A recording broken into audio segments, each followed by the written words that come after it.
당신 청춘값이 10억이면 후하지 않아.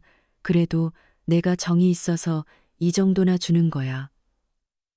남편이 계산기를 두드리며 비웃듯 말했습니다. 그만해요. 사모님 얼굴 빨개지잖아요. 불쌍해서 어떻게 그 여자의 가식적인 동정이 더 치욕스러웠습니다. 10년째 같은 코트 입고 애들 학원비 되느라 미용실도 못 가본 나에게 이 정도 졌으니 인생에서 사라지라고 내 삶이 송두리째 부정당한 순간 떨리는 손으로 주먹을 쥐었지만 겉으로는 담한 척했습니다. 좋아, 받아줄게. 대신 당신들이 상상도 못할 값을 치르게 될 거야. 하지만 그때 그들은 몰랐습니다. 곧 시작될 대가가 얼마나 참혹한지를. 이야기 시작 전에 무료로 가능하신 구독과 좋아요 눌러주시면 새로운 감독 이야기를 가장 먼저 만나보실 수 있습니다. 불과 몇 시간 전까지만 해도 저는 아무것도 모르는 바보였습니다. 그날도 새벽 4시 어김없이 귀가를 찢는 알람 소리에 기계적으로 몸을 일으켰습니다. 옆자리의 남편은 미동도 없이 깊은 잠에 빠져 있었습니다. 더 고요한 숨소리를 지켜주기 위해 저는 35년간 단 하루도 이 시간을 거르지 않았습니다. 차가운 부엌 바닥에 맨발이 닿는 순간 정신이 번쩍 들었습니다. 한겨울에도 양말 신을 시간이 아까워 맨발로 부엌글로 오가던 세월이 벌써 35년. 제 발바닥은 이미 굳은 살이 밝혀 냉기조차 제대로 느끼지 못했습니다. 가장 먼저 쌀부터 씻었습니다. 차가운 물에 손을 담그고 사라를 문지르다 문득 멈춰섰습니다. 한때는 희고 고왔던 손 반지를 끼워주며 평생이 손에 물 한 방울 안 묻히게 해주겠다던 남편의 목소리가 아득하게 들려오는 듯했습니다. 지금은 마디마디가 굵어지고 손톱 밑에는 늘 희미한 때가 껴 있었습니다. 이 손으로 남편의 성공을 읽었고 이 손으로 두 아이를 키워냈습니다. 후회는 없다고 스스로를 다독였지만 가끔씩 이렇게 울컥 설움이 치밀어 오르는 것은 어쩔 수가 없었습니다. 손잡이가 덜렁거리는 낡은 냄비에 멸치 육수를 내고 어제 시장 좌판에서 떨리로 사온 시금치를 다듬었습니다. 아줌마, 이거 좀 싱싱하지 않은데 1영원에 주면 안 돼요. 시장 상인들과 100원 단위로 흥정하던 제 모습이 떠올랐습니다. 중소기업이지만 사장 부인이 시장 떨이나 살아다닌다는 걸 아는 사람이 있을까요? 남편, 회사 직원들은 저를 집에서 호화로운 삶을 사는 사모님으로 알고 있겠지만 실상은 10년째 같은 코트에 5년째 같은 운동화를 신고 다니는 여자였습니다. 남편은 제게 늘 말했습니다. 사람들이 보는 눈이 있는데 당신이라도 아끼고 살아야 집안이 바로 선다고. 그 말을 저는 성경처럼 믿었습니다. 남편이 가장 좋아하는 달걀말이를 하려고 달걀 3개를 조심스럽게 깼습니다. 소금을 살짝 뿌려 곱게 푼 다음 기름을 얇게 두은 팬에 천천히 부었습니다. 한 겹 또 한 겹지 않게 정성을 다해 말아 올리는 이 시간이 제 하루의 시작이었습니다. 신혼 때는 달걀말이 하나도 제대로 못 만들어서 울었던 적이 있었습니다. 시어머니가 우리 아들이 달걀말이를 얼마나 좋아하는데 이것도 못하면 어떡하니라고 핀잔을 주셨을 때 화장실에 숨어서 한참을 울었죠. 그날부터 매일 연습해서 이제는 눈 감고도 완벽한 달걀말이를 만들 수 있게 되었습니다. 이제는 돌아가신 시어머니도 그때의 저도 없는데 제 손은 그 기억을 붙들고 여전히 달걀을 말고 있었습니다. 남편은 작은 부품 공장으로 시작해 지금은 번듯한 중소기업 사장이 되었습니다. 그 성공 신화의 이면에는 제 희생이 있었습니다. 창업이 자금이 부족할 때마다 친정 어머니가 주신 폐물을 하나둘 팔았습니다. 결혼 반지마저 팔았을 때 남편은 눈물을 글썽이며 약속했죠. 여보, 미안해. 내가 꼭 성공해서 다이아몬드 반지로 다시 맞춰 줄게. 그 약속을 믿고 15년을 기다렸지만 반지는커녕 선물 하나 제대로 받아본 적이 없었습니다. 회사가 커질수록 들어가는 돈도 많아졌고 저는 더 허리띠를 졸라매야 했습니다. 아이들 학원비, 남편 회사 접대비와 경조사비, 제 옷벌 화장품 하나 사는 것은 사치였습니다. 여보, 도시락 다 됐어. 어서 아침 먹고 가요. 식탁에 찌개와 갓 지은 밥을 차려놓고 남편을 깨웠습니다. 남편은 스마트폰에서 눈을 떼지 않은 채 건성으로 대답했습니다. 거기 놔도 요즘 통 입맛이 없어서 따끈한 김이 모락모락 피어오르는 된장찌개. 어제 저녁에 끓여놓고 아침에 다시 데운 거지만 남편이 좋아하는 청양고추를 듬뿍 넣어 칼칼한 맛을 냈습니다. 그런데도 늘 저소리하지만 제가 쏴준 도시락은 깨끗하게 비워왔기에 그저 투정이니 생각했습니다. 그런데 그날따라 남편이 입은 셔츠에서 낯선 향수 냄새가 유독 강하게 코를 찔렀습니다. 제가 사준 은은한 스킨 향이 아닌 머리가 아플 정도로 달고 진한 젊은 여자의 향기 심장이 쿵하고 내려앉았습니다. 당신 혹시 향수 바꿨어요? 제 목소리가 미세하게 떨리는 것을 느꼈습니다. 아니, 무슨 뚱딴지 같은 소리야. 어제 거래처들이랑 늦게까지 있었더니 누구한테 올라보지. 남편은 대수롭지 않다는 듯 오히려 제가 이상하다는 눈빛으로 쳐다보며 신경질적으로 넥타이를 매고 서둘러 현관을 나섰습니다. 닭황하고 닫히는 문소리가 그날따라 유독 심장을 서늘하게 내리쳤습니다. 아니야, 아닐 거야. 내가 너무 예민한 거야. 그 사람은 그럴 사람이 아니야. 스스로를 수없이 다독이며 남은 음식을 꾸역꾸역 입에 밀어 넣었습니다. 모래알을 씹는 것처럼 아무 맛도 느껴지지 않았습니다. 설거지를 마치고 거실 소파에 앉아 멍하니 TV를 보고 있는데 문득 결혼 초기가 떠올랐습니다. 남편은 퇴근하면 항상 제 손을 잡고 오늘도 고생했어. 우리 여보가 최고야라고 말해주곤 했습니다. 언제부터 그런 말을 듣지 못했을까요? 언제부터 남편의 눈빛에서 사랑 대신 귀찮음을 잃게 되었을까요? 점심은 혼자라면으로 때웠습니다. 냄비라면을 끓이면서도 습관적으로 달걀을 2개 넣었다가 혼자 먹는다는 걸 깨닫고 하나는 다시 냉장고에 넣었습니다. 이런 사소한 순간에도 외로움이 밀려왔습니다. 오후가 되자 불안감은 더욱 커졌습니다. 남편에게 문자를 보냈지만 답은 없었습니다. 평소와 다를 게 없는 일상인데도 오늘따라 모든 것이 불길하게 느껴졌습니다. 그래, 오늘은 내가 저녁을 해서 회사로 가져다 주자. 요즘 야근이 잦으니 제대로 된 끼니도 못 먹을 텐데. 그렇게 마음 먹고 장을 보러 나갔습니다. 낡은 코트를 걸치고 현관을 나서는데 거울에 비친 제 모습이 눈에 들어왔습니다. 언제 이렇게 늙었을까요? 흰머리가 듬성듬성 보이고 눈가에는 깊은 주름이 패어 있었습니다.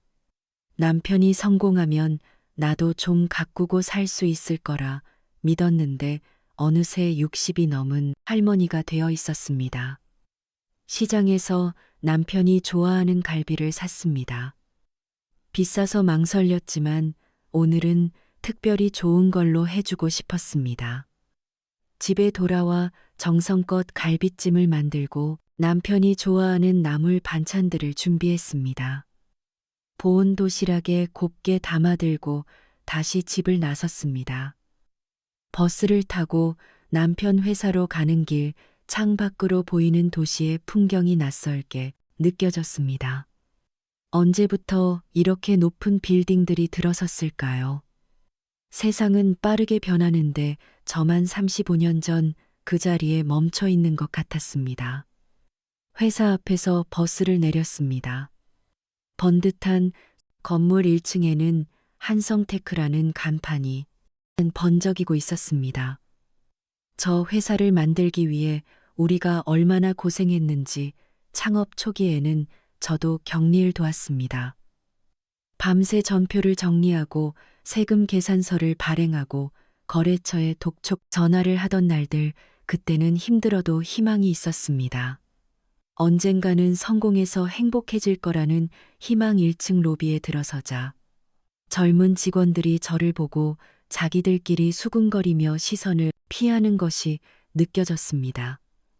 마치 제가 있어서는 안 될 곳에 온 이방인이 된 기분 경비 아저씨만 저를 알아보고 반갑게 인사했습니다.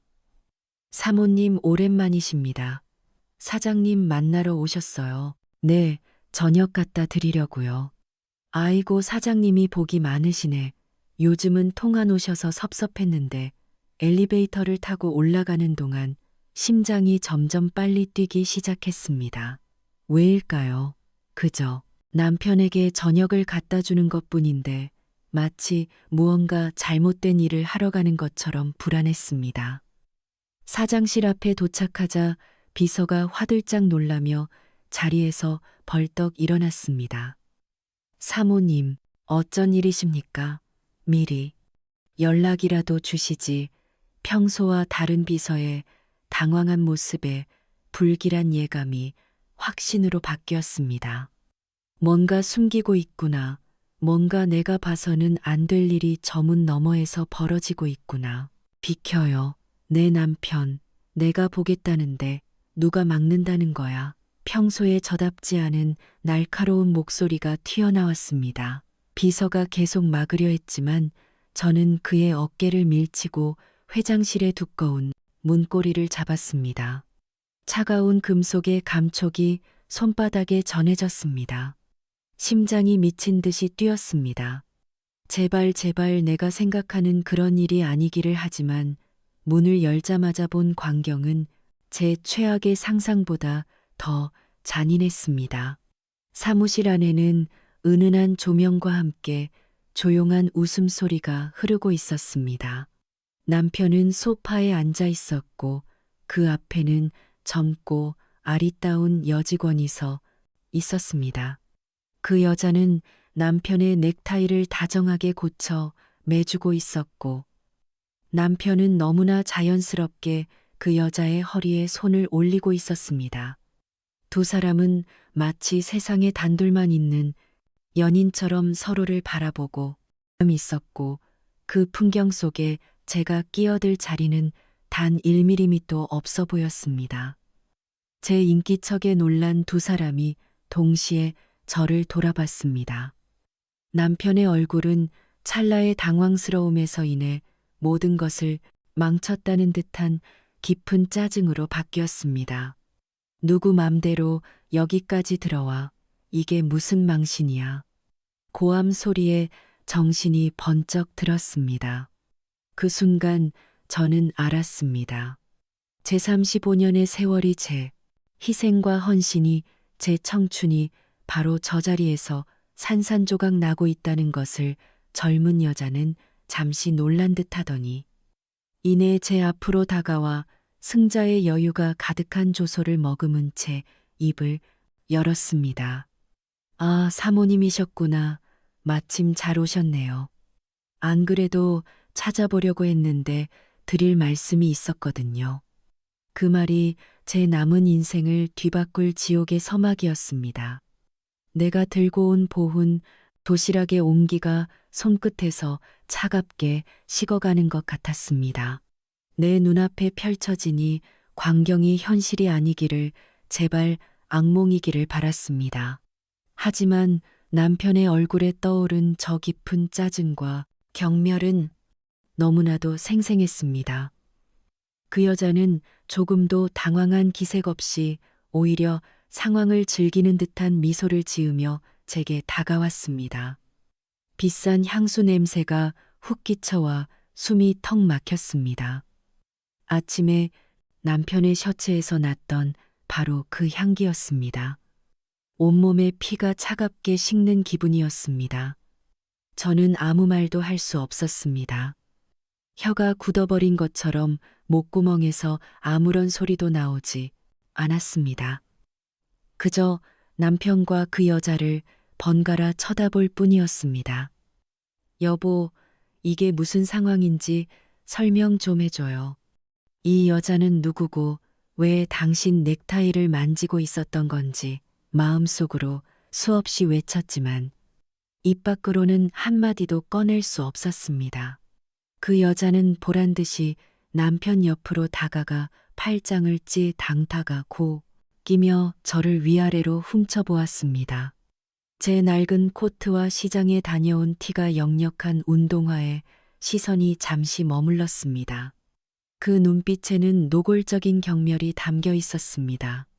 사모님, 제가 누군지 궁금하시죠? 소개할게요. 사장님 옆에서 앞으로 함께할 사람 이수진이라고 합니다. 언제부터 내 남편이 이 여자애에 함께할 사람이 된 걸까요? 제가 그 호칭에 담긴 의미를 곱씹는 동안 그 여자는 소파 테이블 위에 놓인 서류 봉투를 집어들었습니다. 그리고는 제 앞에 툭 던지듯 내려놓았습니다. 본론부터 말씀드릴게요. 사장님이랑 저 사랑하는 사이예요. 이제 사모님께서 비켜주셔야 할 때가 온 것 같아요. 비켜달라니, 35년을 함께 산 아내에게, 조강지처에게 비켜달라니요. 귀를 의심했습니다. 남편을 쳐다봤습니다. 제발 저 여자의 말이 거짓이라고, 말도 안 되는 소리라고 한마디만 해주기를 간절히 바았습니다. 하지만 남편은 제 눈을 피한 채 창밖을 바라보며 입을 굳게 다물고 있었습니다. 그 침묵이 첫마디 말보다 더 잔인한 긍정이었습니다. 물론 그냥 나가시라는 건 아니에요. 사모님 청춘에 대한 보상은 해드려야죠. 그 여자가 서류 봉투를 열어 내용물을 꺼냈습니다. 수표 한 장과 이혼 합의서였습니다. 여기 20억 그리고 이혼 합의서의 도장만 찍어주시면 저희가 깔끔하게 모든 걸 처리해 드릴게요. 위자료로는 부족하지 않은 금액일 거예요. 이 정도면 남은 인생 편하게 사실 수 있지 않겠어요. 20억, 그 숫자가 제 눈앞에서 아름거렸습니다. 제35년의 세월 아이들을 낳고 기르며 포기했던 내 꿈, 남편의 성공을 위해 팔았던 친정어머니의 유품, 내 청춘의 가치, 이런 돈으로 대체될 수 있다는 말인가. 머리를 망치로 얻어맞은 듯 멍했습니다. 제가 아무 반응이 없자 남편이 드디어 입을 열었습니다. 그 목소리는 얼음장처럼 차가웠습니다. 희정아, 수진 씨 말대로 해. 그게 당신이나 나나 서로에게 좋은 길이야. 희정아, 남편은 제 이름을 불렀습니다. 여보가 아닌 마치 아랫사람을 부르듯. 여보, 이게 대체 무슨 말이에요? 겨우 쥐어짜낸 목소리가 염소처럼 떨려 나왔습니다. 말 그대로야. 우리 이제 그만하자. 애들도 다 컸고 각자 제갈 길 가야지. 언제까지 이렇게 발목 잡고 살 건데. 발목을 잡다니. 당신의 발목을 잡았다고. 순간 30년 전에 기억이 파노라마처럼 스쳐 지나갔습니다. 사업이 망의 길거리에 나앉을 뻔했을 때 친정집에 찾아가 아버지 앞에 무릎 꿇고 돈을 빌려왔던 사람이 누군데 밤낮으로 공장에서 일하며, 당신 뒷바라지 했던 사람이 누군데 당신이 관로로 쓰러졌을 때 밤새 병상을 지키며 울었던 사람이 누군데, 그 모든 세월이 당신에게는 그저 발목을 잡는 일이었단 말인가. 사모님 너무 충격받지 마세요. 사장님도 이제 성공한 사람인데 옆자리에 어울리는 사람이 있어야죠. 솔직히 사모님은 너무 촌스럽잖아요. 이 회사 안주인 자리에는 저 같은 사람이 더 어울리지 않겠어요. 그 여자의 말 한마디 한마디가 비수가 되어 심장에 박혔습니다. 촌스럽다. 그 말이 제 모든 것을 부정하는 것 같았습니다. 그래 나는 촌스럽지. 당신처럼 비싼 옷에 명품 가방은 없지. 하지만 그 돈 아껴서 당신 남편 회사 키우고 당신 남편 자식들 공부시켰다. 그런데 이제 와서 촌스럽다니 당신 청춘값 20억이면 후하지. 내가 정이 있어서 이 정도나 주는 거야. 다른 여자들 같았으면 한 푼도 못 받고 쫓겨났어. 남편의 말에 결국 무너져 내렸습니다. 손에 들고 있던 보시락을 바닥에 떨어뜨렸습니다. 쨍랑하는 소리와 함께 제가 정성껏 만든 갈비찜과 나물 반찬들이 차가운 대리석 바닥 위로 처참하게 쏟아졌습니다. 마치 제35년의 헌신이 그렇게 내동댕이 처진 것 같았습니다. 어머, 저걸 어떠해 불쌍해서 어떡해요. 수진이라는 여자는 입을 가리며 웃었지만 그 눈에는 조롱의 빛이 가득했습니다. 눈물이 핑 돌았지만 이를 악물고 참았습니다. 저들과 같은 공간에서 숨쉬는 것조차 역겨웠습니다.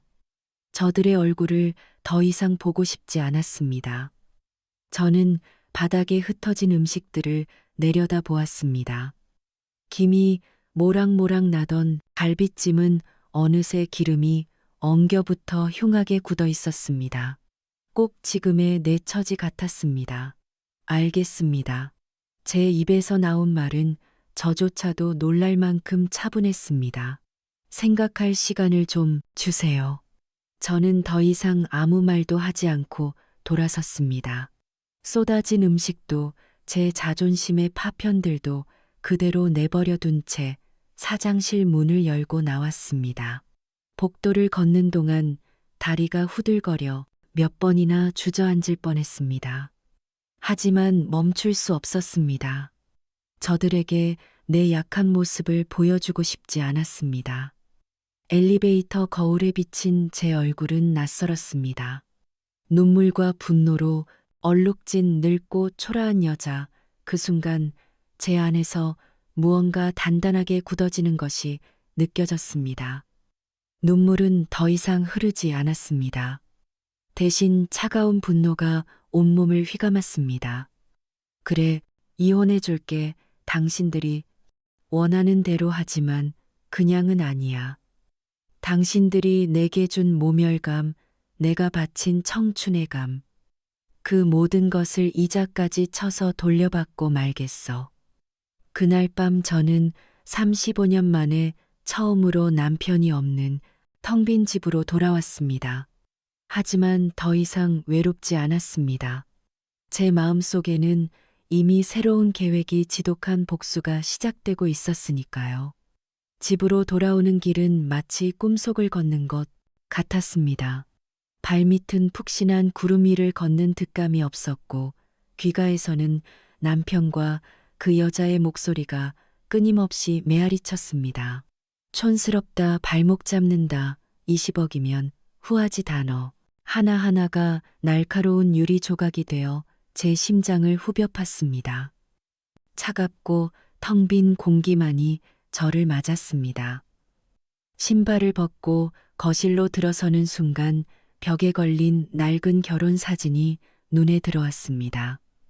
턱시도를 입고 어색하게 웃고 있는 젊은 남편과 수줍은 미소를 띤 채 세상, 전부를 가진 듯 행복해하던 어린 신부 사진 속에 저는 지금의 저와는 전혀 다른 사람이었습니다. 저 여자는 어디로 사라진 걸까요? 저는 소파에 힘없이 주저앉아 사진을 멍하니 바라보았습니다. 눈물이 흐를 법도 한데 이상하게 눈물은 나지 않았습니다. 너무 큰 충격을 받으면 오히려 감정이 마비된다는 말이 사실인 듯 했습니다. 그저 가슴 한구석에 커다란 구멍이 뚫린 것처럼 허하고 그 구멍으로 찬바람이 숭드나드는 것만 같았습니다. 얼마나 그렇게 앉아 있었을까요? 밤이 깊어지고 창박함해졌습니다. 그때 도어락 누르는 소리가 들리고 현관문이 열렸습니다. 남편이었습니다. 그 여자와 함께 있을 줄 알았는데 집에 들어온 것이 의외였습니다. 남편은 거실도 켜지고 소파에 앉아 있는 저를 보더니 한숨을 푹 내쉬었습니다. 아직도 그러고 앉아 있었어. 꼴 보기 싫대. 그의 목소리에는 일말의 미안함이나 동정심도 없었습니다. 오직 귀찮음과 짜증만이 가득했습니다. 그는 제 앞에 이혼, 합의서와 인주를 던지듯 내려놓았습니다. 아까 그 여자 수진이 내밀었던 바로 그 설이었습니다. 내일 아침까지 도장 찍거나 더 이상 시간 끌기 싫으니까 저는 아무 대답도 하지 않았습니다. 그저 고개를 들어 남편의 얼굴을 쳐다보았습니다. 35년을 매일 아침 저녁으로 마주하던 얼굴. 하지만 지금 제 앞에 서 있는 남자는 제가 알던 그 사람이 아니었습니다. 성공에 도취되어 오만해지고 조강지처를 헌신짝처럼 버리려는 탐욕스러운 괴물만이 서 있을 뿐이었습니다. 왜 20억이 부족해 당신 분수에 넘치는 돈이야. 내가 이만큼 챙겨줄 때 고맙게 받고 떨어져 나가. 대답 안 해줘아. 그럼 당신이 그토록 아끼는 우리 아들 딸한테 이 사실 다 말해버릴까? 엄마가 아빠 앞길에 막는다고 돈 뜯어내려고 이혼 안 해준다고. 애들 얼굴 어떻게 보려고 그래. 자식들을 걸고 넘어지는 그 비열함에 저는 마침내 입을 열었습니다. 알았어요. 찍을게요. 찍으면 되잖아요. 제 대답에 남편은 만족스러운 듯 코웃음을 치며 안방으로 들어가 버렸습니다. 잠시 후 문틈으로 그가 수진이라는 여자와 통화하는 소리가 새어나왔습니다. 자기야, 해결 다 됐어. 내일이면 서류에 도장 찍을 거야. 그래, 이제 우리 둘만 생각하자. 사랑해. 그 다정한 목소리 한때는 저에게만 속삭여주던 그 목소리가 이제 다른 여자의 것이 되었습니다. 저는 조용히 자리에서 일어나 안방문 쪽으로 다가갔습니다. 그리고 문고리를 잡으려다 멈칫했습니다. 지금 문을 열고 들어가서 저 남자의 머리채라도 잡고 흔들어야 할까? 아니, 그런다고 뭐가 달라질까? 이미 저 남자의 마음은 떠났고 저는 버려졌습니다. 저는 발소리를 죽여 작은 방으로 들어갔습니다. 아이들이 쓰던 방, 지금은 창고처럼 쓰는 그 방의 옷장 깊숙한 곳에는 낡은 나무 상자가 하나 숨겨져 있었습니다. 자물쇠로 굳게 잠긴 상자, 그 안에는 제 인생의 가장 큰 비밀이, 그리고 남편의 가장 치명적인 약점이 잠들어 있었습니다. 상자를 꺼내 먼지를 닦아내고 서랍 속 깊이 숨겨두었던 작은 열쇠로 자물쇠를 열었습니다. 삐걱 하는 소리와 함께 상자가 열리자 퀴퀴한 종이 냄새가 코를 찔렀습니다.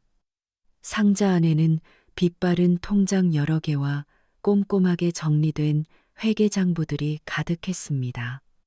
15년 전 회사가 아직 작은 공장이었을 때의 기록들이었습니다. 당시 저는 회사의 격리 업무를 도맡아 했습니다. 남편은 제게 당신만큼 믿을 사람이 없다며 모든 돈 관리를 맡겼습니다. 그때는 그 말을 철석같이 믿었습니다. 하지만 어느 날 저는 남편이 회사 돈을 빼돌려 비자금을 만들고 세금을 탈루하고 있다는 사실을 알게 되었습니다. 그날의 충격은 이루 말할 수 없었습니다. 남편에게 따져 묻자 그는 오히려 큰 소리를 쳤습니다. 원래 사업하려면 다 이 정도는 하는 거야. 당신이 뭘 안다고 그래. 이거 다 우리 잘 살자고 하는 짓이야. 그는 제게 이중장부를 만드는 법을 가르쳤고 저는 남편이 시키는 대로 할 수밖에 없었습니다. 가정을 지키고 싶었고 아이들의 아빠를 범죄자로 만들고 싶지 않았습니다. 하지만 저는 바보가 아니었습니다. 남편 몰래 저는 그가 빼돌린 돈의 흐름과 탈세 증거들을 차곡차곡 모으기 시작했습니다. 언젠가 아주 만약에 이 남자가 나를 배신하는 날이 온다면 그때 나 자신과 내 아이들을 지킬 무기가 필요하다고 생각했습니다. 그 예감이 오늘 현실이 된 것입니다. 낡은 장부를 한 장 한 장 넘겨보았습니다. 손글씨로 빼곡하게 적힌 숫자들, 참여 계좌의 번호와 예금주 비자금이 흘러들어간 부동산 계약서 사본들. 이것들이 세상에 공개되는 순간 남편이 평생 쌓아 올린 성공의 탑은 모래성처럼 무너져 내릴 것입니다. 저는 조용히 상자를 닫고 다시 옷장 깊숙한 곳에 숨겼습니다. 그리고 거실로 나와 테이블 위에 놓인 이혼 합의서를 집어들었습니다.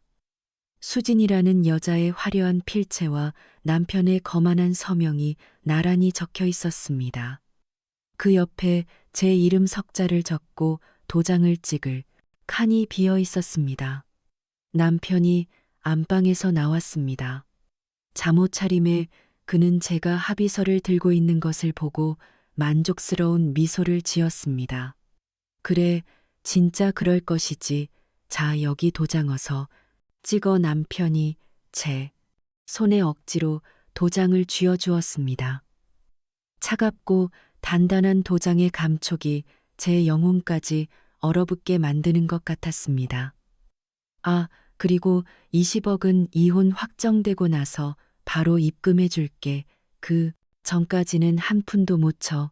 괜히 딴 생각하지 말라고. 마지막까지 저를 의심하고 모욕하는 그 모습에 제 마음속 마지막 미련한 조각마저 산산이 부서졌습니다. 저는 떨리는 손으로 인주를 열었습니다. 붉은 인주가 꼭 제 피눈물처럼 보였습니다. 도장에 인주를 꾹 묻였습니다. 그리고 제 이름 옆 빈칸에 도장을 찍었습니다. 꼭 아주 선명하고 아주 단정하게 제 35년의 결혼 생활이, 제 청춘이 그렇게 마침표를 찍었습니다. 도장이 찍힌 합의서를 본 남편은 그제야 안심한 듯 서류를 채가득 가져갔습니다. 그래, 잘 생각했어. 내일 아침에 바로 법원에 제출할 테니 그런 줄 알아. 남편은 서류를 들고 다시 안방으로 들어갔고 저는 그 자리에 못 박힌 듯 서 있었습니다. 모든 것이 끝났습니다. 하지만 이상하게도 마음은 오히려 고요해졌습니다. 폭풍이 지나간 뒤에 고요함, 이제 남은 것은 제가 시작할 또 다른 폭풍뿐이었습니다. 하지만 더 이상 슬퍼할 시간은 없었습니다. 슬픔은 사치였습니다. 지난 35년간 남편과 아이들을 위해 살아왔다면 이제부터는 오롯이나 자신을 위해 살아야 했습니다. 그리고 그 시작은 나를 배신하고 모욕한 사람들에게 합당한 대가를 치르게 하는 것이었습니다. 저는 조용히 제 방으로 발걸음을 옮겼습니다. 아이들이 어릴 때 쓰던 작은 책상, 이제는 낡고 삐걱거리는 그 책상. 서랍 깊숙한 곳에서 낡은 수첩 하나를 꺼냈습니다. 한 장 한 장 넘기자 빛바른 종이 위로 희미해진 글씨들이 나타났습니다. 아이들 예방 접종 날짜, 시어머니 제사상에 올릴 음식 목록, 그리고 맨 마지막 장에 다른 글씨체로 또박또박 적어 내려간 전화번호 하나. 국세청 탈세 제보센터. 15년 전 남편의 탈세를 처음 알게 된 날 밤을 새워 적었던 번호였습니다. 언젠가 이 번호를 누르게 될 날이 올지도 모른다는 막연한 불안감. 그 불안감이 현실이 된 것입니다. 저는 수화기를 들었습니다. 손이 미세하게 떨렸지만 망설이지는 않았습니다. 번호를 하나하나 심호흡을 하며 눌렀습니다. 뚜루루 뚜루루 신호음이 2번 울리고 기계적인 안내, 음성이 흘러나왔습니다. 국세청 탈세 제보 상담 센터입니다. 상담을 원하시면 1번을 저는 망설임 없이 1번을 눌렀습니다. 잠시 후 차분한 목소리에 상담원이 전화를 받았습니다.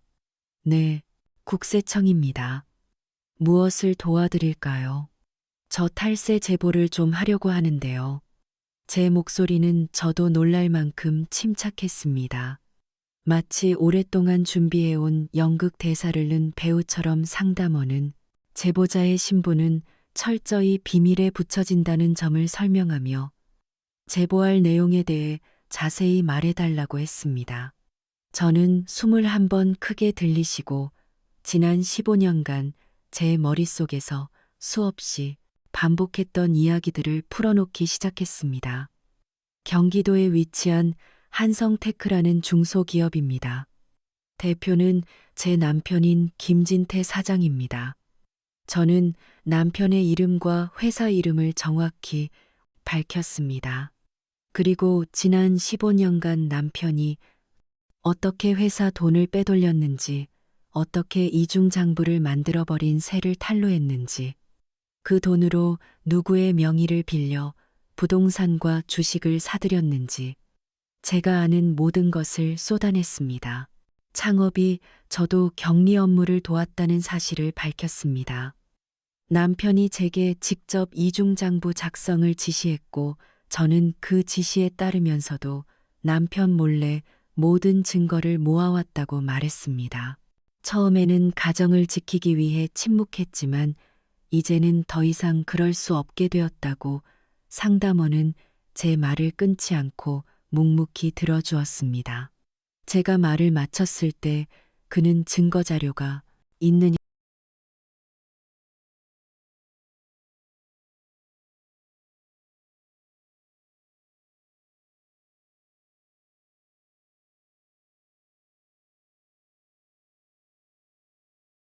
파일도 몇 개 가지고 있습니다. 남편은 술에 취하면 자기가 얼마나 대단한 수법으로 세금을 아꼈는지 자랑처럼 떠벌리곤 했습니다. 저는 그때마다 몰래 녹음 버튼을 눌렀습니다. 언젠가 이 녹음 파일이 제 목숨을 구할 방패가 될지도 모른다고 생각하면서요. 상담원의 목소리가 조금 진지해졌습니다. 제보자님 가지고 계신 증거가 사실이라면 이건 매우 중대한 사안입니다. 저희가 즉시 조사에 착수할 수 있도록 관련 자료를 저희 쪽으로 보내주실 수 있겠습니까? 네, 그렇게 하겠습니다. 어떻게 보내드리면 될까요? 저는 상담원이 알려주는 이메일 주소와 팩스 번호를 수첩에 꼼꼼히 받아 적었습니다. 그리고 마지막으로 한 가지를 더 부탁했습니다. 조사는 최대한 빨리 그리고 예고 없이 진행해 주셨으면 합니다. 상담원은 알겠다고 대답했습니다. 전화를 끊고 나니 온몸에 힘이 쭉 빠졌습니다. 마치 오랫동안 짊어지고 있던 무거운 짐을 내려놓은 기분이었습니다. 후련하면서도 한편으로는 가슴 한 구석이 아려왔습니다. 제가 사랑했던 남자를 제 아이들의 아버지를 제 손으로 심판대에 올린 것입니다.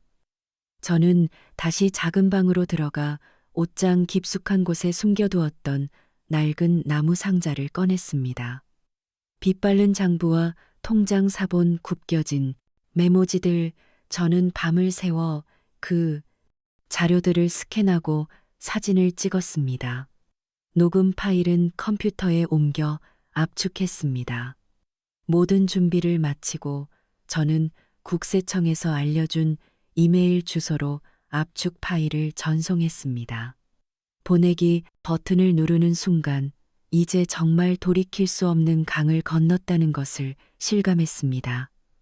창박하게 밝아오고 있었습니다. 밤을 꼬박 새웠지만 조금도 피곤하지 않았습니다. 오히려 정신은 그 어느 때보다 맑았습니다. 이제 남은 것은 남편의 마지막 모습을 제 눈에 담는 일이었습니다. 저는 평소와 똑같이 부엌으로 가 아침 식사를 준비했습니다. 어차피 먹지 않을 것을 알면서도 갓 지은 밥과 따끈한 북국을 끓였습니다. 마지막으로 차려주는 아침상이었습니다. 남편은 어제와 똑같은 시간에 안방에서 나왔습니다. 말끔하게 차려입은 그는 제 얼굴은 쳐다보지도 않고 식탁에 앉았습니다. 오늘 법원에 서류 내려갈 테니까 집에서 짐이나 싸고 있어.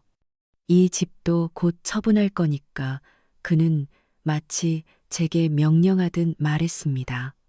저는 아무 대답 없이 그저 그의 앞에 부국을 놓아주었습니다. 남편은 국을 한 숟가락 뜨는 척하더니 이내 수저를 내려놓았습니다. 아, 그리고 애들한테는 내가 알아서 잘 얘기할 테니 당신은 괜히 연락해서 딴소리 하지 마. 추해 보이니까 추하다 그 말이 제 가슴에 마지막 비수를 꽂았습니다. 저는 고개를 들어 남편의 얼굴을 똑바로 쳐다보았습니다. 그리고 아주 희미하게 저도 모르게 미소를 지었던 것 같습니다. 걱정 마세요. 당신이 원하는 대로 아주 조용히 사라져 줄 테니까. 제 대답에 남편은 만족스러운 듯 고개를 끄덕였습니다. 그는 서류 가방을 챙겨 들고 현관으로 향했습니다. 마지막으로 그가 제게 남긴 말은 이것이었습니다. 20억은 약속대로 줄 테니 너무 서운하게 생각하지는 마. 당신도 나 만나서 호강했잖아. 현관문이 닫혔습니다. 저는 그 자리에 서서 남편이 사라진 문을 한참 동안 바라보았습니다. 호강이라 제35년의 희생이 그의 눈에는 그저 호강으로 보였던 것입니다. 이제 모든 것이 끝났습니다. 폭풍 전의 고요함. 저는 조용히 창가로 다가가 커튼을 쳤습니다. 이제 곧 불어닥칠 폭풍을 가장 편안한 자리에서 감상할 준비를 마쳤습니다. 남편이 그토록 자랑스러워하던 그의 왕국이 어떻게 무너져 내리는지를 똑똑히 지켜볼 것입니다. 남편이 현관문을 닫고 나간 뒤 집안에는 다시 정적이 찾아왔습니다. 저는 소파에 앉아 멍하니 창밖을 바라보았습니다. 어제까지만 해도 저를 짓누르던 절망과 슬픔은 온데간데 없고 이상하리 많지 고요한 평온함이 마음을 채웠습니다. 마치 거대한 태풍의 눈 한가운데 들어와 있는 기분이었습니다. 모든 것을 끝냈다는 해방감과 이제 곧 시작될 파국에 대한 기묘한 기대감이 뒤섞여 있었습니다. 저는 텔레비전을 켰습니다. 아침 드라마에서는 여전히 사랑과 배신이 난무했고 뉴스에서는 밤새 일어난 사건 사고들이 흘러나왔습니다. 저 시끄러운 세상 속에서 곧 제 남편의 이야기가 가장 큰 뉴스가 될 것이라는 사실을 아는 사람은 저밖에 없었습니다. 시간은 더디게 흘렀습니다. 오전 내내 아무 일도 일어나지 않았습니다. 혹시 내가 보낸 자료가 부족했던 걸까? 아니면 국세청이라는 곳이 원래 이렇게 일 처리가 느린 걸까? 초조한 마음에 손톱을 물어뜯고 있을 때 스마트폰이 요란하게 울리기 시작했습니다. 모르는 번호였습니다. 받아야 하나 망설이다 조심스럽게 통화 버튼을 눌렀습니다. 여보세요, 김희정 씨 되십니까? 저는 중앙일보의 기자라고 합니다. 남편분이신 김진태 사장님 일로 몇 가지 여쭤볼 게 있어서요. 기자 그 단어를 듣는 순간 심장이 쿵하고 내려앉았습니다. 시작되었구나. 무슨 일이시죠? 저는 최대한 아무것도 모르는 척 연기했습니다. 오늘 오전 국세청에서 한성테크에 대한 특별 세무조사에 착수했습니다. 대규모 탈세, 및 비자금 조성 혐의인데요. 혹시 사모님께서는 이에 대해 알고 계신 부분이 있으신가요? 네, 탈란이요. 그럴 리가요. 저는 아무것도 모릅니다. 저는 기자의 집요한 질문에 모른다는 말만 반복하다 전화를 끊었습니다. 전화기를 내려놓기가 무섭게 다른 언론사 기자들의 전화가 빗발치기 시작했습니다. 저는 모든 전화를 받지 않고 스마트폰을 무음으로 바꿨습니다. 그리고 떨리는 손으로 TV 채널을 뉴스 전문 채널로 돌렸습니다. 때마침 화면 하단에 긴급 속보 자막이 뜨고 있었습니다. 중소기업 한성테크 수백억 원대 탈세 혐의 국세청 본사 압수수 수색 앵커의 흥분된 목소리와 함께 화면에는 익숙한 남편의 회사 건물이 나타났습니다. 그리고 그 건물 입구로 국세청이라고 적힌 파란색 상자를 든 조사관들이 줄지어 들어가는 모습이 생중계되고 있었습니다. 직원들은 망연자실한 표정으로 써 있었고 현장은 아수라장이었습니다. 저는 화면에서 눈을 뗄 수가 없었습니다. 저곳은 제가 35년간 남편과 함께 피땀 흘려 일군 성전이었습니다. 그런데 이제 그 성이 제 손에 의해 무너져 내리고 있었습니다. 통쾌함보다는 기이한 슬픔이 먼저 밀려왔습니다. 내 청춘을 바친 곳인데 내 손으로 무너뜨려야만 하는 이 현실이 서글게 느껴졌습니다. 그때 스마트폰 화면에 남편의 이름이 떴습니다. 받지 않으려고 했지만 그의 목소리를 듣고 싶었습니다. 그가 어떤 절망에 빠져 있는지 제 귀로 직접 확인하고 싶었습니다. 여보세요. 당신이야 당신이 그런 거지. 이 모든 거 당신이 꾸민 짓이지. 이 악독한 연하 수학이 너어로 남편의 이성을 잃은 고함이 터져 나왔습니다. 그의 목소리는 절망과 분노로 심하게 갈라져 있었습니다. 무슨 말씀이세요? 저는 아무것도 몰라요. 지금 뉴스 보고 저도 놀라서 시침이 떼지 마. 그 장부들 당신 말고는 아무도 몰라. 내가 어떻게든 지켜주려고 했는데 내가 내 등에 칼을 꽂아 내가 가만두지 않을 거야. 가만두지 않으면 어쩔 건데요. 이제 당신은 아무것도 할 수 없어요. 당신은 끝났으니까 제 차가운 대답에 남편은 순간 말을 잃은 듯 했습니다. 잠시 후 그의 목소리는 분노에서 애원으로 바뀌어 있었습니다. 희정아, 여보, 내가 잘못했어. 내가 잠시 미쳤었나 봐. 제발, 제발 한 번만 용서해줘. 내가 다 무릎 꿇고 빌게, 응, 우리 다시 시작할 수 있잖아. 수진이 그 계집애는 다 정리할게. 내가 다 잘못했어. 어제까지만 해도 저를 촌스럽다며 내쫓으려던 남자가 이제는 제게 무릎을 꿇고 용서를 빈다고 합니다. 하지만 이미 늦었습니다. 엎질러진 물은 다시 주워 담을 수 없는 법입니다. 용서 당신은 내 35년 세월을 20억에 팔아넘겼어요. 그런데 내가 당신을 어떻게 용서하죠? 당신 회사는 내 피와 땀으로 세운 거야. 이제 그 죄가 당신이 다 갚아야지. 저는 그 말을 끝으로 전화를 끊어버렸습니다. 다시 전화가 걸려왔지만 받지 않았습니다. 잠시 후 이번에는 모르는 번호로 문자가 한 통 도착했습니다. 이수진 그 여자의 이름이었습니다. 사모님, 이게 다 어떻게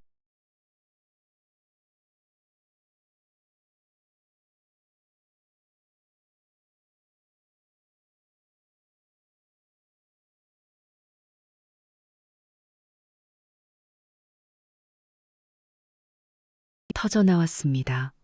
사랑한다던 남자가 망하게 생겼는데 걱정되는 것은 오직 돈뿐인 여자. 저는 그 문자에 답장하지 않았습니다. 그녀가 어떻게 나오는지 지켜보고 싶었습니다. 아니나 다를까 몇 시간 뒤 뉴스는 더욱 흥미로운 소식을 전해주었습니다.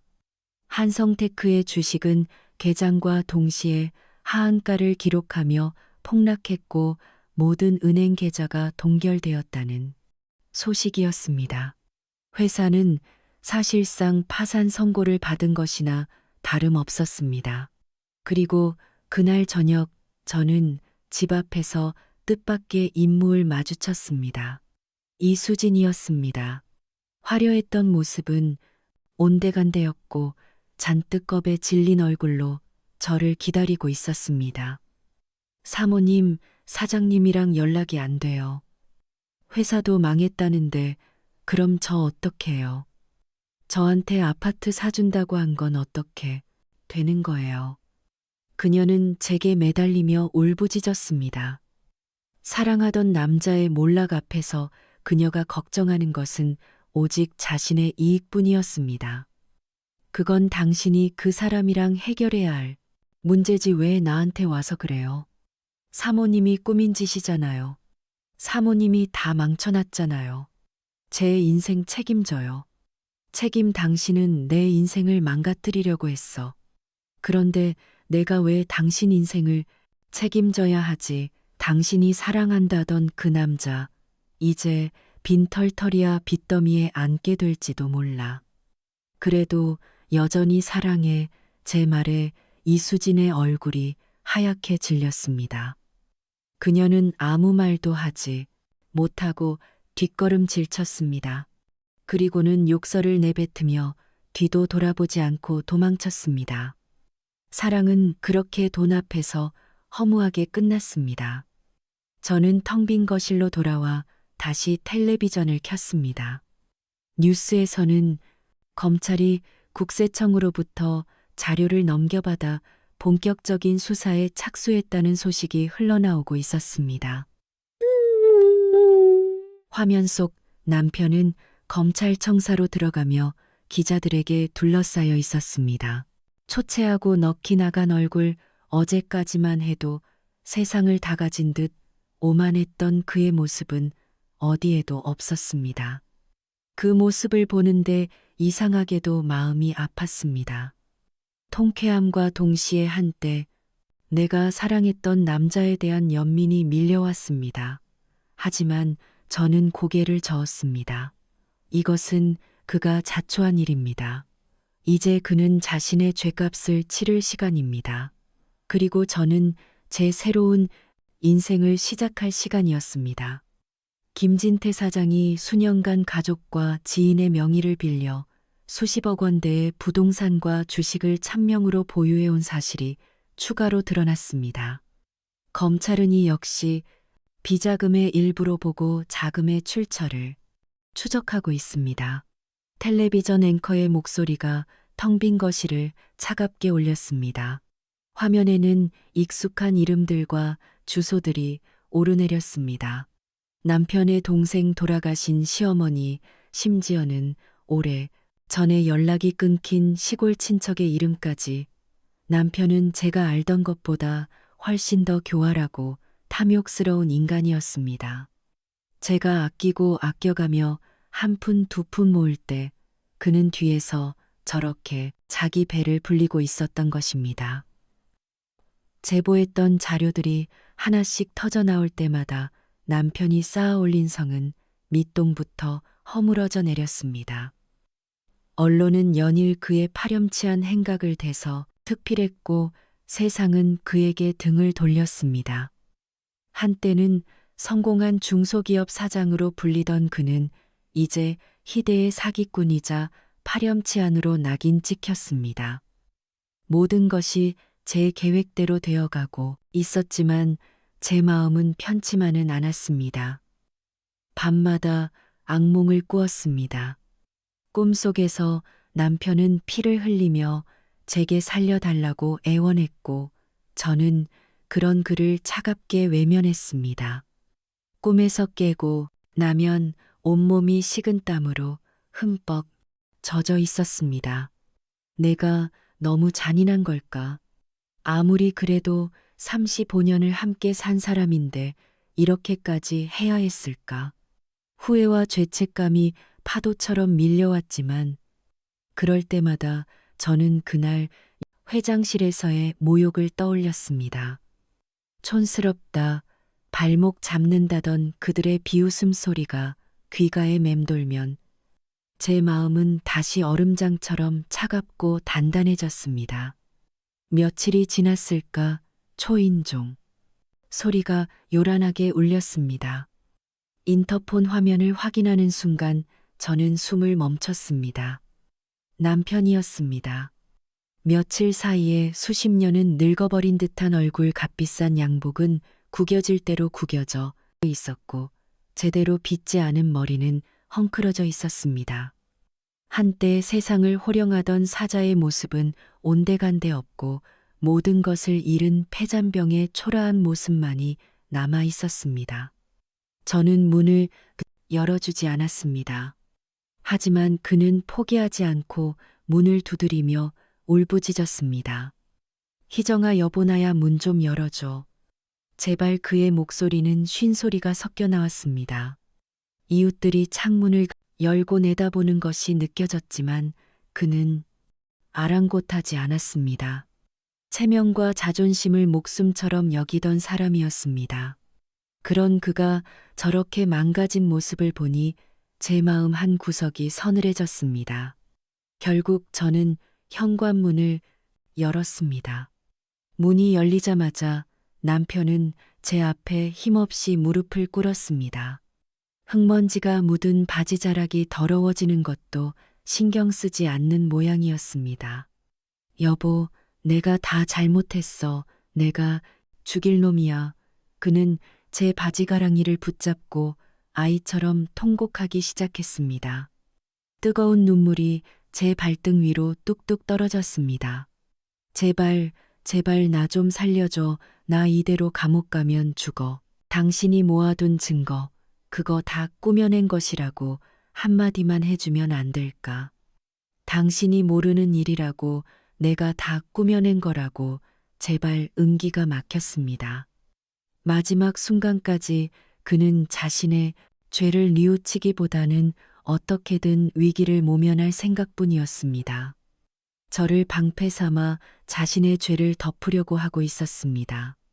저는 차갑게 그의 손을 뿌리쳤습니다. 일어나세요. 이런다고 달라지는 건 아무것도 없어요. 희정아, 제발. 우리 정우 정은이 생각해서라도. 애들 아빠를 정가자로 만들 셈이야.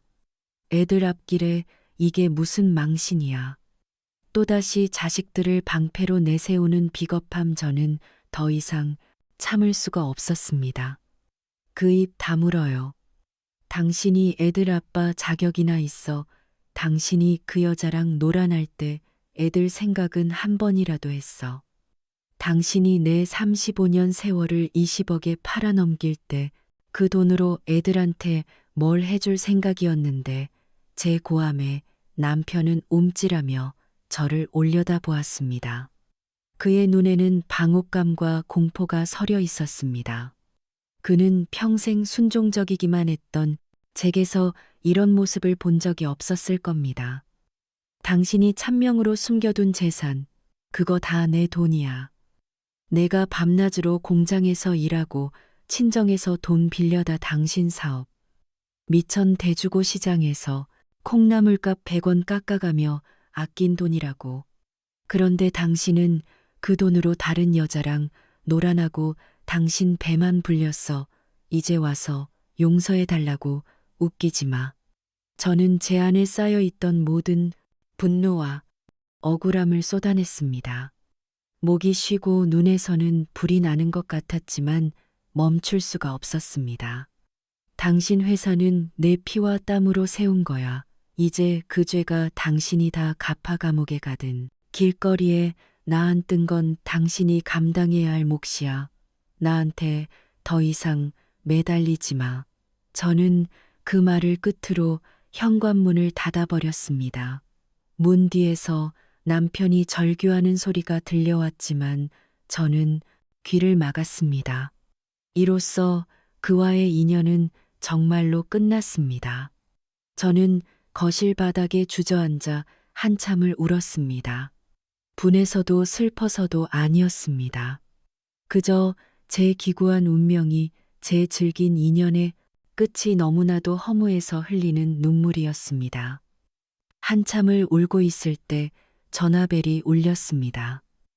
아들 정우였습니다. 사건이 터진 이후로 저는 아이들에게 차마 연락할 수가 없었습니다. 무슨 말을 해야 할지, 어떻게 설명해야 할지 몰랐습니다. 떨리는 손으로 전화를 받았습니다. 엄마 아들의 목소리는 무겁게 가라앉아 있었습니다. 다 들었어. 아빠 회사 정우야. 엄마가. 괜찮아 엄마. 괜찮아 엄마. 잘못 아니야. 우리가 다 알아. 아들의 담담한 위로에 억눌렀던 감정이 다시 북받쳐 올랐습니다. 아빠가 엄마한테 어떻게 그랬는지 우리가 모를 줄 알았어. 아빠가 그 여자랑 해외여행 다닐 때 엄마는 10년 된 코트 입고 시장 다니는 거 나랑 누나가 다 알아. 엄마가 얼마나 참고 살았는지 우리 다 알아. 그러니까 엄마 더 이상 죄책감 갖지 마. 아들의 말에 저는 아무 말도 할 수 없었습니다. 그저 흐느끼기만 했습니다. 아이들이 다 알고 있었습니다. 제 희생과 아버지의 배신을 누나랑 나랑 얘기했어. 이제 우리가 엄마 지켜줄 거야.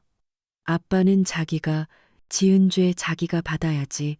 엄마, 이제 엄마 인생 살아. 우리가 옆에서 도울게. 전화를 끊고 저는 창밖을 내다보았습니다. 남편은 어느새 사라지고 없었습니다. 대신 제빛 하늘 사이로 한 줄기 햇살이 비치고 있었습니다. 마치 제 새로운 인생을 축복해주는 것처럼 저는 눈물을 닦고 일어섰습니다. 이제 정말 모든 것이 끝났고 모든 것이 새로 시작될 시간이었습니다. 아들 정우와의 통화가 끝나고 저는 한참 동안 그 자리에 앉아 있었습니다. 아이들이 제 아픔을 알고 있었다는 사실이 한편으로는 미안하면서도 다른 한편으로는 거대한 위안으로 다가왔습니다. 나 혼자만의 싸움이 아니었구나. 내 등 뒤에는 나를 이해하고 지지해주는 든든한 내 아이들이 있었구나. 그날 저녁 아들 정우와 딸 정은이가 집으로 찾아왔습니다. 퇴근하자마자 달려온 듯 피곤한 기색이 역력했지만 두 아이의 눈빛은 그 어느 때보다 단단해 보였습니다.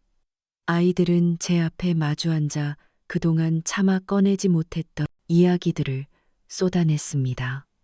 엄마 기억나? 내가 대학 입학했을 때 아빠가 등록금 내주면서 엄청 생색냈잖아. 자기가 얼마나 힘들게 돈 버는지 아냐 하면서. 그런데 나중에 알고 보니까 그 돈 엄마가 개돈 타서 마련해 준 거였더라. 딸 정은이가 먼저 입을 열었습니다. 저는 아무 말도 할 수 없었습니다. 까맣게 잊고 있던 일이었습니다. 남편은 늘 자기가 가족을 먹여 살리는 유일한 가장이라고 뽐냈고 저는 그 그림자 뒤에서 묵묵히 제 몫을 해냈을 뿐이었습니다. 아이들이 그런 사소한 것까지 기억하고 있을 줄은 몰랐습니다. 나도 알아. 내가 군대 갔을 때 아빠는 면회 한번 안 왔잖아. 바쁘다는 핑계로. 그런데 엄마는 매주 주말마다 그 먼 길을 갈비찜이랑 잡채 싸들고 왔었지. 그때 엄마 손이 왜 그렇게 거칠었는지 이제 알 것 같아. 미안해 엄마 너무 늦게. 알아서 아들 정우의 눈가가 붉게 물들어 있었습니다. 듬직하기만 하던 아들의 약한 모습을 보니 저도 모르게 눈물이 핑 돌았습니다. 아니야, 너희들이 뭘 안다고 그래. 다 지난 일인데. 아니, 엄마 지나지 않았어. 엄마의 희생으로 우리가 이렇게 컸고 아빠는 그 희생을 짓밟았어. 이건 그냥 넘어갈 일이 아니야. 정은이가 단호하게 말했습니다. 아이들은 이미 모든 것을 알고 자신들의 입장을 정리하고 온 것이었습니다. 남편이 구속되고 회사가 완전히 다른 사람 손에 넘어갔다는 소식도 이미 알고 있었습니다. 엄마 이제 아빠는요, 자기 죄값 치르게 두고 엄마는 엄마 인생을 찾아야 해. 그동안 우리 때문에 아빠 때문에 못했던 거 이제 다 해. 내가 뭘 할 수 있겠니? 이 나이에 평생 밥하고 빨래만 하고 살았는데 제 목소리에는 자신감이 없었습니다. 김진태의 아내 정우정은의 엄마로만 살아온 62년 김희정이라는 제 이름 석자는 너무나도 낯설고 희미했습니다. 왜 할 수 있는 게 없어 엄마 음식 솜씨, 대한민국 최고잖아. 어릴 때 친구들이 우리 집에 놀러 오면 다른 건 다 부러워 안 해도 엄마가 해준 떡볶이랑 김치찌개는 다들 부러워했어. 아들의 말에 잊고 있던 기억 하나가 떠올랐습니다. 동네에서 잔치라도 열리면 저는 늘 음식 만드는 일에 불려다니곤 했습니다. 잡채를 수십 인분씩 무치고 전을 부치고 나물을 데치면서도 힘들기보다는 즐거웠습니다. 제가 만든 음식을 사람들이 맛있게 먹어줄 때 저는 살아있음을 느꼈습니다. 반찬 가게 어때? 정은이가 조심스럽게 제안했습니다. 요즘은 맞벌이 부부가 많아서 반찬 많이들 사 먹잖아, 엄마. 손맛이면 분명히 대박 날 거야. 우리가 도와줄게. 가게 알아보고 인테리어하고 홍보하는 거. 엄마는 그냥 제일 잘하는 요리만 하면 돼. 반찬 가게 생각지도 못했던 일이었습니다. 하지만 아이들의 말을 듣는 순간 가슴이 뛰기 시작했습니다. 꽁꽁 얼어붙었던 심장이 다시 온기를 되찾는 기분이었습니다. 내가 만든 음식을 팔고 내 힘으로 돈을 번다. 누군가의 아내, 누군가의 엄마가 아닌 온전한 나로서 세상에 서는 것, 내가 잘할 수 있을까? 당연하지. 엄마는 혼자가 아니잖아. 우리가 있잖아. 아이들은 제 손을 꼭 잡아주었습니다. 그 따뜻한 온기가 제 마음속 깊은 곳까지 전해져 지난 며칠간 저를 짓누르던 불안과 죄책감을 눈녹여 주었습니다. 그날 이후 우리는 정말로 반찬 가게 준비에 착수했습니다. 아이들은 주말마다 저를 데리고 다니며 가게 자리를 물색했습니다. 아파트 단지 근처의 작은 상가 재래시장 안에 허름한 점포 여러 곳을 둘러보았지만 마음에 쏙 드는 곳을 찾기는 쉽지 않았습니다. 엄마, 여기는 어때? 월세가 좀 비싸긴 한데 유동인구가 많아서 괜찮을 것 같아. 아니야, 너무 비싸. 처음부터 무리할 필요 없어. 좀 작더라도 우리 힘으로 감당할 수 있는 곳에서 시작해야지. 저는 아이들의 도움에만 기댈 수는 없다고 생각했습니다. 이혼 합의서에 적혀 있던 20억 남편이 제 청춘값이라며 던져준 그 돈은 받을 수 없었지만 법적으로 제게 보장된 재산 분할 몫은 있었습니다. 남편의 찬명 재산까지 모두 밝혀진 덕분에 제가 생각했던 것보다 꽤 큰 금액이었습니다. 하지만 그 돈을 흥청망청 쓰고 싶지는 않았습니다. 그 돈 역시 제 피와 땀의 대가였으니까요. 며칠을 더 발품을 판 끝에 우리는 마침내 마음에 드는 곳을 찾아냈습니다. 동네의 오래된 아파트 단지 후문에 위치한 10평 남짓한 작은 가게였습니다. 오랫동안 비어 있었는지 먼지가 뽀얗게 쌓여 있었지만 제 눈에는 그곳이 세상에서 가장 아늑하고 희망적인 공간처럼 보였습니다. 그래, 여기서 시작하자. 가게 계약을 하던 날 저는 35년 만에 처음으로 제 이름이 적힌 계약서에 도장을 찍었습니다. 늘 남편의 이름 뒤에 숨어있던 배우자가 아닌 임차인 김희정, 그 6글자가 제게는 천금같이 느껴졌습니다. 가게는 아이들의 도움으로 조금씩 모습을 갖춰갔습니다. 정우는 인터넷을 뒤져가며 효율적인 주방 동선을 설계했고, 디자인을 전공한 정은이는 엄마의 손맛이라는 소박하고 정겨운 간판을 직접 디자인했습니다. 페인트 칠을 하고 주방 기구를 들여놓고 선반을 짜놓는 모든 과정에 우리는 함께 했습니다. 땀 흘려 일하는 아이들의 모습을 보며 저는 행복이 먼 곳에 있는 것이 아니라는 것을 깨달았습니다. 바로 지금 이 순간이 행복이었습니다.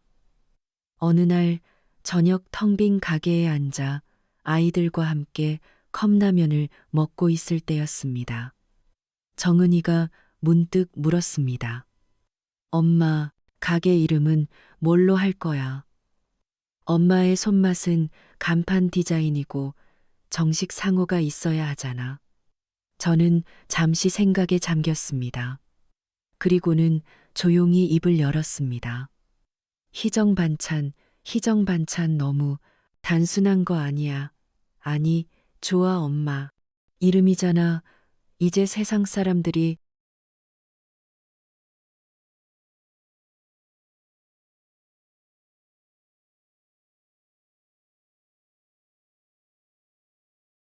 웃음을 터뜨렸습니다. 그래, 희정 반찬 35년간 입고 살았던 내 이름. 이제 그 이름을 걸고 제2의 인생을 시작할 시간이었습니다. 두렵기도 했지만 그보다 더 큰 설렘이 제 마음을 가득 채우고 있었습니다. 가게 개업을 하루 앞둔 날 밤 저는 텅 빈 가게에 홀로 남아 있었습니다. 새로 칠한 페인트 냄새와 반짝이는 스테인리스 주방기구들, 모든 것이 낯설면서도 이상하게 편안했습니다. 내일이면 이곳은 손님들로 북적일 것이고 저는 희정 반찬의 사장, 김희정이 되어 새로운 삶의 첫 발을 내딛게 될 것입니다. 창밖을 내다보니 어둠 속에서 희정 반찬이라는 소박한 간판이 은은하게 빛나고 있었습니다.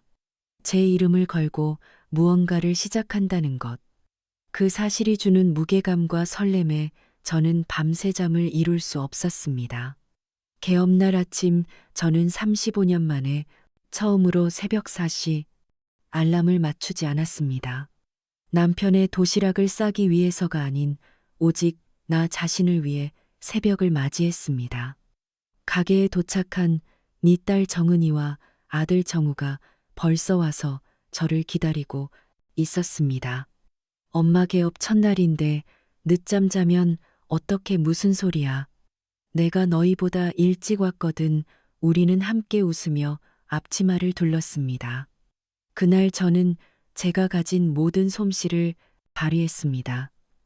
시어머니께 직접 배운 비법으로 담근 김치 친정 어머니가 명절 때마다 해주시던 잡채. 아이들이 어릴 때부터 가장 좋아했던 소고기, 장조림 진열대를 채워가는 반찬 하나하나에 제 인생의 이야기가 담겨 있었습니다. 오전 10시 드디어 가게 문을 열었습니다. 과연 손님이 올까? 우리가 만든 음식을 좋아해 줄까? 초조한 마음으로 문 밖을 서성이고 있을 때 첫 손님이 들어왔습니다. 근처 아파트에 사는 젊은 세대이었습니다. 어머, 반찬 가게가 새로 생겼네요. 뭐 좀 사볼까? 세댁은 진열대를 둘러보더니 잡채와 시금치 나물을 집어들었습니다. 맛있게 드세요. 오늘 개업이라 서비스로 멸치볶음 좀 더 담아드릴게요. 제 말에 세은 환하게 웃으며 고맙다고 인사했습니다. 그 작은 친절과 미소에 그동안의 긴장이 눈녹 사라졌습니다. 그 뒤로 손님들이 하나둘씩 들어오기 시작했습니다. 혼자 사는 직장인 아이들 반찬거리를 사러 온 주부 저녁거리를 고민하던 할머니까지. 가게는 금세 사람들로 북적였고 저와 아이들은 눈코 뜰 새 없이 바빴습니다. 사장님, 여기 김치찌개 재료 좀 포장해 주세요. 지난번에 사간 나물이 너무 맛있어서 또 왔어요. 여기 장조림 다른 데보다 고기가 훨씬 부드럽고 맛있네. 비결이 뭐예요? 사장님, 그 호칭이 처음에는 어색했지만 들을수록 어깨가 으쓱해졌습니다. 손님들의 칭찬 한마디 한마디가 지난 세월의 상처를 치유해주는 약처럼 느껴졌습니다. 오후가 되자 준비했던 반찬 대부분이 동이 났습니다. 진열대가 텅 비어가는 것을 보며 저와 아이들은 서로를 마주보고 환게 웃었습니다. 피곤했지만 마음만은 날아갈 듯이 가벼웠습니다. 그렇게 몇 달이 흘렀습니다. 희정 반찬은 금세 동네 명물이 되었습니다. 제 손맛이 입소문을 타면서 멀리서 찾아오는 손님들도 생겨났습니다. 저는 더 이상 낡은 코트를 입고 시장 떨리를 흥정하지 않았습니다. 제 힘으로 번 돈으로 깔끔한 새 옷을 싸입었고 정기적으로 미용실에 가서 머리도 했습니다. 거울 속에 비친 제 모습은 더 이상 초라하고 늙은 여자가 아니었습니다. 자신감과 활기로 빛나는 희정 반찬의 사장 김희정이었습니다. 어느 날 저녁 가게 마감을 하고 집으로 돌아가는 길이었습니다. 버스 창 밖으로 익숙한 인형이 보였습니다. 남편이었습니다. 그는 허름한 공원 벤치에 홀로 앉아 소주를 마시고 있었습니다. 집행유예로 간신히 실형은 면했지만 모든 재산을 잃고 빈털털리가 되었다는 소식은 들었습니다. 자식들에게도 외면당하고 그 많던 친구들도 모두 등을 돌렸다고 했습니다. 한때 세상을 다 가진 듯 오만했던 그의 어깨는 축늘 있었고 텅 빈 눈동자는 갈 곳을 잃은 채 허공을 헤매고 있었습니다. 그 모습을 보니 마음 한 구석이 아려왔습니다. 버스에서 내려다가 볼까 잠시 망설였습니다. 하지만 저는 이내 고개를 저었습니다. 이제 그는 제가 책임져야 할 사람이 아니었습니다. 그의 삶은 그의 몫이고 제 삶은 제 몫이었습니다. 우리는 각자의 길을 가야만 했습니다. 버스는 남편의 모습을 뒤로하고 멀어져 갔습니다. 저는 더 이상 뒤돌아보지 않았습니다. 집에 도착하니 아이들이 저녁을 차려놓고 저를 기다리고 있었습니다. 엄마 오늘 고생 많았지 어서 와서 밥 먹어. 아이들이 차려준 따뜻한 밥상에 앉아 함께 웃고 떠드는 시간 저는 깨달았습니다. 진정한 행복은 거창한 성공이나 많은 돈에 있는 것이 아니라는 것을, 사랑하는 사람들과 함께 맛있는 음식을 나누어 먹고 서로의 오늘을 위로해주는 이 소박한 일상이야말로 진짜 행복이라는 것을 그날 밤 저는 오랜만에 제 결혼 사진을 다시 꺼내 보았습니다. 사진 속에 젊은 저는 남편의 성공이 곧 나의 행복이라고 믿었습니다. 하지만 이제 저는 압니다. 진짜 행복은 누군가에게 기대는 것이 아니라 내 두 발로 단단히 땅을 딛고 설 때 비로소 시작된다는 것을 저는 사진을 서랍 깊숙이 다시 넣어두었습니다. 과거는 과거일 뿐 이제 제게는 소중한 오늘과 기대되는 내일이 있으니까요. 엄마 내일은 무슨 반찬 만들 거야? 딸의 질문에 저는 창밖의 밤하늘을 보며 미소 지었습니다. 진짜 가족이란 무엇일까요? 서로의 상처를 보듬어주고 새로운 시작을 응원해주는 것. 저는 제 아이들을 통해 그것을 배웠습니다.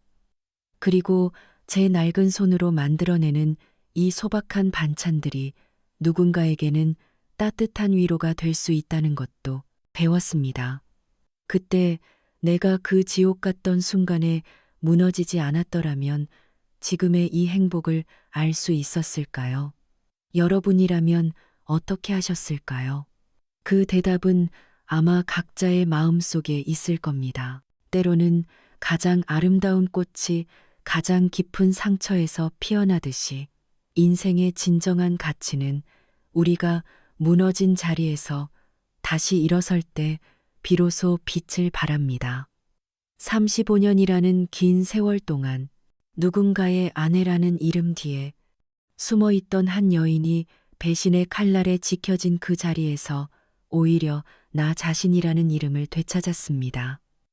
진짜 행복은 누군가가 만들어주는 것이 아니라 우리 스스로 두 발로 땅을 딛고 살 때 비로소 시작된다는 것을 그녀는 가장 아픈 방법으로 배웠습니다. 혹시 지금 누군가를 위해 자신의 이름을 입고 살아가고 계신 분에게 이 이야기가 닿았으면 좋겠습니다. 오늘 이야기 어떠셨나요? 마음에 닿으셨다면 구독과 좋아요 부탁드립니다. 함께 감동받고 싶은 누군가에게도 공유해 주시면 더 큰 행운이 찾아오실 겁니다.